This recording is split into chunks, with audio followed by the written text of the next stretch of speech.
الحمد للہ رب العالمین والصلاة والسلام علی رسولہ الکریم وعلی آلہ واصحابہ اجمعین اما بعد عن حذیفہ رضی اللہ عنہ قال قال النبی صلی اللہ علیہ وسلم والذی نفسی بیدہ لتأمرن بالمعروف ولتنہون عن المنکر او لیوشکن ان یبعث علیکم عذابا منہ فتدعونہ فلا یستجیب لکم رواہ الترمذی۔ دوستو، ابھی میں نے جو آپ کے سامنے حدیث پیش کی ہے، اس حدیث کے اندر اللہ تعالیٰ نے امت مسلمہ کو جو کام دیا ہے، امت مسلمہ پر جو فریضہ عائد کیا ہے، اس تعلق سے بات کہی گئی ہے، اور یہ کہا گیا ہے کہ اگر امت مسلمہ اس فریضے کو ادا نہیں کرتی ہے، اس کام کو پورا نہیں کرتی ہے، تو وہ کس طریقے سے عذاب میں مبتلا کر دی جائے گی۔ قرآن مجید میں اللہ تبارک و تعالیٰ نے بہت ساری جگہوں پر امت مسلمہ کے اس فرائض کی ادائیگی کے بارے میں بتایا ہے۔ اللہ تبارک و تعالیٰ قرآن میں فرماتا ہے کنتم خیر امۃ اخرجت للناس تأمرون بالمعروف وتنہون عن المنکر وتؤمنون باللہ، کہ تم بہترین امت ہو جو لوگوں کے لیے نکالی گئی ہو، تم بھلائی کا حکم دیتے ہو اور برائیوں سے روکتے ہو اور اللہ پر ایمان رکھتے ہو۔ ایک جگہ اور اللہ تبارک و تعالیٰ ارشاد فرماتا ہے والمؤمنون والمؤمنات بعضهم اولیاء بعض یأمرون بالمعروف وینہون عن المنکر، کہ مومنین اور مومنات آپس میں ایک دوسرے کے دوست ہیں، وہ معروف کا حکم دیتے ہیں اور منکر سے روکتے ہیں۔ تو قرآن میں ایسی بہت ساری آیتیں ہمیں ملتی ہیں جس سے ہمیں یہ پتہ چلتا ہے کہ اللہ تبارک و تعالیٰ نے امت مسلمہ پر جو فریضہ عائد کیا ہے وہ ہے امر بالمعروف اور نہی عن المنکر کا فریضہ۔ ہم یہ دیکھتے ہیں کہ معروف اور منکر کیا ہے۔ معروف سے مراد ہر وہ احکام، ہر وہ امر جس کا اللہ تبارک و تعالیٰ نے حکم دیا ہے، اور منکر سے مراد ہر وہ چیز، ہر وہ کام جس سے اللہ تبارک و تعالیٰ نے ہمیں روکا ہے۔ یہ ہے معروف اور منکر کی تعریف۔ اگر ہم اس احکام کو بجا لاتے ہیں تو بہت اچھی بات ہے، اللہ تعالیٰ ہم سے راضی ہوگا، اور اگر ہم اس کو بجا نہیں لاتے تو پھر ہم کس طریقے کے عذاب میں مبتلا کر دیے جائیں گے، وہ ہم اس حدیث کے ذریعے سمجھتے ہیں۔ آئیے حدیث دیکھتے ہیں۔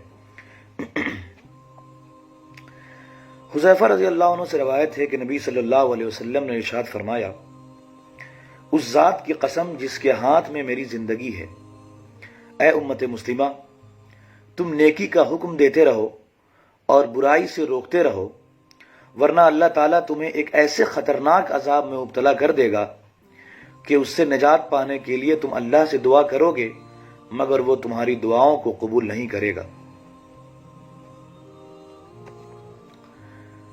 دوستو، اس حدیث کے اندر کسی خاص عذاب کے بارے میں تذکرہ نہیں ہے، لیکن اس حدیث سے ہمیں اتنا ضرور پتہ چلتا ہے کہ ایسے حالات ہوں گے جہاں ہم پریشانیاں اٹھا رہے ہوں گے۔ ان حالات میں ہماری دعائیں بھی رائے گاں ہو جائیں گی۔ اس کی وجہ یہ ہے کہ ہم اس فریضے کو ادا نہیں کر رہے ہوں گے جو فریضہ اللہ تبارک و تعالیٰ نے ہم پر عائد کیا ہے۔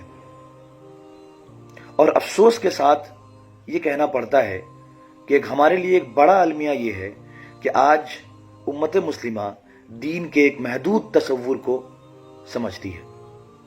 وہ یہ سمجھتی ہے کہ دین چند مراسم کا نام ہے، 5 وقت کی نماز پڑھ لینا، زکوٰۃ دے دینا، حج کر لینا، روزہ رکھ لینا، اور بس ان تمام چیزوں کا نام صرف دین ہے۔ اس کے علاوہ بقیہ تمام چیزیں اس دینی احکام و قیود سے آزاد ہیں۔ یہ ایک بہت ہی غلط تصور ہے جو ہمارے معاشرے میں رائج ہے۔ ہمیں یہ کوشش کرنی چاہیے کہ ہم اپنے سماج میں، اپنے معاشرے میں دین کے وسیع تصور کو پھیلائیں، معروف کا حکم دیں، بھلائی کا حکم دیں اور برائی سے روکیں۔ یہ ہمارا فریضہ ہے۔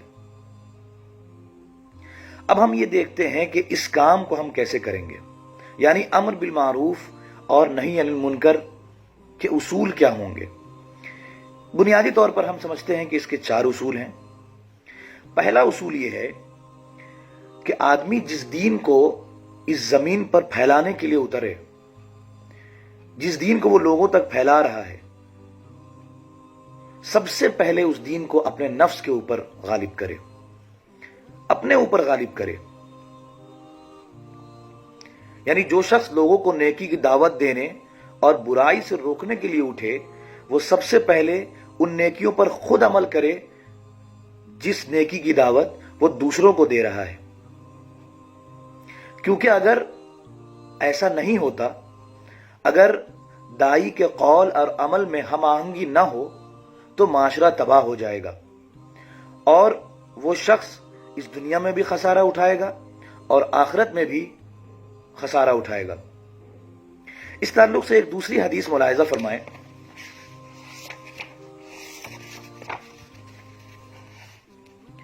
حضرت اسامہ رضی اللہ عنہ سے روایت ہے، وہ کہتے ہیں کہ میں نے رسول اللہ صلی اللہ علیہ وسلم کو فرماتے ہوئے سنا، قیامت کے دن ایک آدمی لایا جائے گا اور اسے آگ میں ڈال دیا جائے گا۔ دوزخ میں اس کی پیٹ کی آنتیں بہت جلد باہر نکل آئیں گی۔ وہ ان کے ارد گرد اس طرح چکر لگائے گا جیسے گدھا چکی کے گرد چکر لگاتا ہے۔ دوزخی اس کے گرد جمع ہو کر پوچھیں گے، اے فلاں، یہ تیرا کیا حال ہے؟ کیا تو دنیا میں ہمیں نیکی کا حکم نہیں دیتا تھا اور برائی سے نہیں روکتا تھا؟ وہ جواب میں کہے گا، ہاں یہ سچ ہے، میں تمہیں نیکی کا حکم دیتا تھا لیکن اس پر عمل نہیں کرتا تھا۔ میں تمہیں برائیوں سے روکتا ضرور تھا لیکن میں خود برائیوں میں مبتلا تھا، اس لیے یہ سزا بھگت رہا ہوں۔ تو دوستو یہ دیکھیں کہ کتنی سخت سزا ہے اس شخص کے لیے جس کے قول اور عمل میں تضاد ہو۔ اللہ تبارک و تعالیٰ بھی اس چیز کو پسند نہیں کرتا۔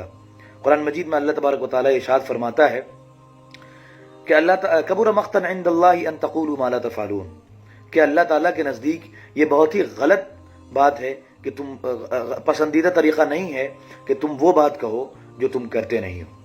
تو سب سے پہلا اصول یہ ہے کہ ہم یا دائی جو اس دین کی دعوت کو لے کر اٹھا ہے، اسے سب سے پہلے اس احکام پر، اس دعوت پر خود عمل کرنا چاہیے۔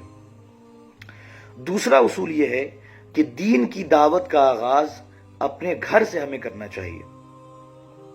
آدمی کو اپنی بیوی، اپنے بچے، اپنے گھر کے دوسرے افراد ہیں، ان کو اسلام کی تعلیم دینی چاہیے، اس کی اصلاح کرنی چاہیے۔ قرآن مجید میں اللہ تبارک و تعالیٰ ارشاد فرماتا ہے، یا ایھا الذین آمنوا قوا انفسکم واہلیکم نارا، اے لوگو جو ایمان لائے ہو، جہنم کی آگ سے اپنے آپ کو اور اپنے اہل و عیال کو بچاؤ۔ تو دوسرا اصول یہ ہوا کہ پہلا اصول یہ ہے کہ سب سے پہلے ہم اپنے اوپر ان دینی احکام کو نافذ کریں، اور دوسرا اصول یہ ہے کہ اس دعوت کا آغاز ہم اپنے گھر سے کریں۔ تیسرا اصول یہ ہے کہ اس کے بعد ہم اپنے قریب ترین جو رشتہ دار ہیں ان کو ان تعلیمات سے آگاہ کریں، دین کی دعوت دیں، بھلائیوں کا حکم دیں، معروف کا حکم دیں اور برائیوں سے روکیں۔ یہ تیسرا اصول ہے۔ اور پھر چوتھا اصول یہ ہے کہ ہم اس دعوت کو عمومی انداز میں ملک کے اندر لے کر پھیل جائیں، اپنے محلے میں، اپنے شہر میں، اپنے ملک میں اور پوری دنیا میں اس دین کی دعوت کو، اس قرآن کی دعوت کو لے کر پھیل جائیں، ہر جگہ معروف کا حکم دیں اور منکر سے روکیں۔ ایک حدیث میں اللہ کے رسول صلی اللہ علیہ وسلم ارشاد فرماتے ہیں، من رأى منکم منکرا فلیغیر بیدہ فإن لم یستطع فبلسانہ ومن لم یستطع فبقلبہ وذلک اضعف الایمان۔ کہ اللہ کے رسول صلی اللہ علیہ وسلم نے فرمایا کہ تم میں سے جو کوئی برائی دیکھے اسے اگر طاقت ہو تو ہاتھ سے روکے، اور اگر اس کی طاقت نہ ہو تو اپنی زبان سے روکے، اور اگر اس کی بھی طاقت نہ ہو تو کم سے کم اسے دل میں برا سمجھے، اور یہ ایمان کا سب سے کمتر درجہ ہے۔ دوستو، ظاہر سی بات ہے کہ جب ہم یہ کام کرتے ہیں، جب ہم معروف کا حکم دیں گے اور منکر سے روکیں گے، تو ایسا نہیں ہے کہ ہم بہت آرام سے یہ کام کرتے ہوئے چلے جائیں گے۔ یہ کوئی پھولوں کا سیج نہیں ہے، یہ کانٹوں بھری وادی ہے جس پر ہمیں سفر کرنا ہے۔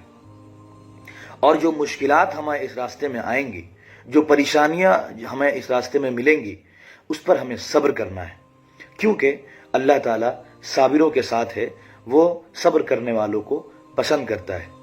اللہ تعالیٰ سے دعا ہے کہ اللہ تعالیٰ ہمیں معروف کا حکم دینے اور منکرات سے روکنے کی توفیق دے۔ وآخر دعوانا ان الحمد للہ رب العالمین۔